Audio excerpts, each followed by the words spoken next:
Deputy President William Ruto has come to the defense of President Uhuru Kenyatta, asking politicians to respect the head of state. Well, Ruto spoke in Naivasha, where he was accompanied by at least 30 leaders from central Kenya. That's right. Go on. Earlier, President Kenyatta attended a church service in Kiambu County where he called for peace and support for the Building Bridges initiative. That's right. Let's begin our broadcast with our very own Stephen Leto.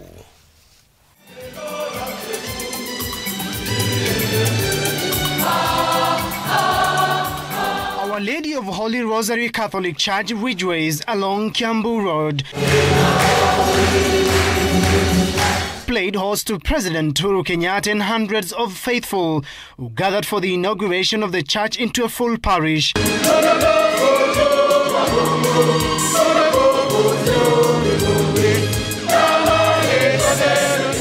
The head of state using the opportunity to call for peace and unity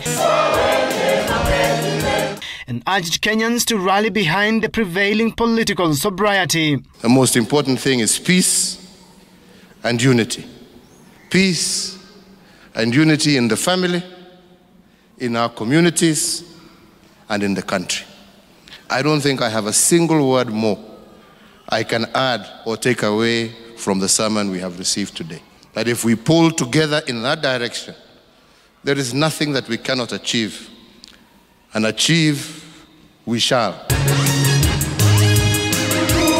The president was accompanied by his deputy William Ruto, former First Lady Mama Ngina Kenyatta, Kiambu Governor Ferdinand Waititu, and women leaders from across the political divide who recently launched the Embraced movement. And I want to congratulate some of ladies I see here wearing white, who you are doing a good job. Endelea namna hiyo.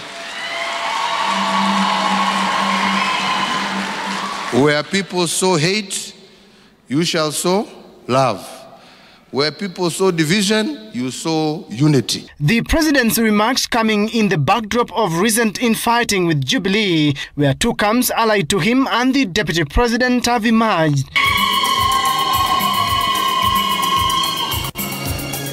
Moment after the mass, the deputy president went to join over 30 members of parliament from the Mount Kenya region who had congregated in Naivasha's Joy Celebration Church.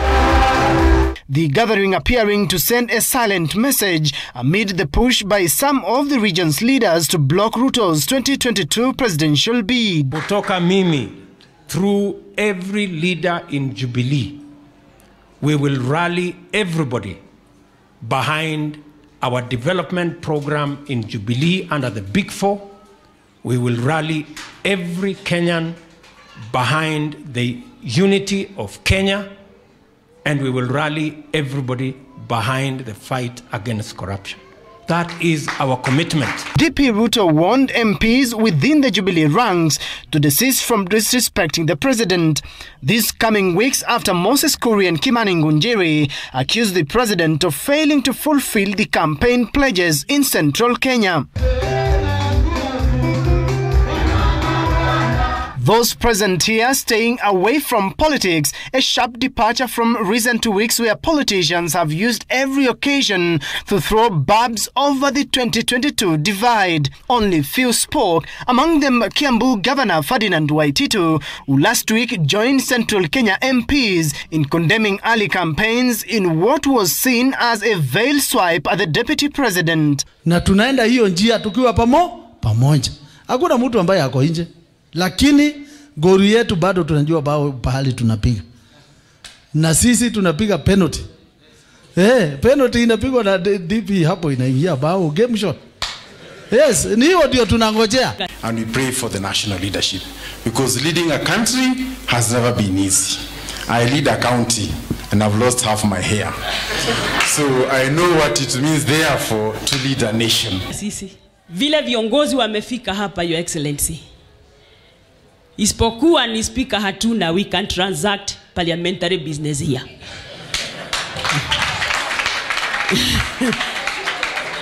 Tuna quorum. By the work you are doing for the Kenyan people, na hakuna functions. I want to repeat that. There is no Ruto faction, there is no Uhuru faction. There is only one Jubilee.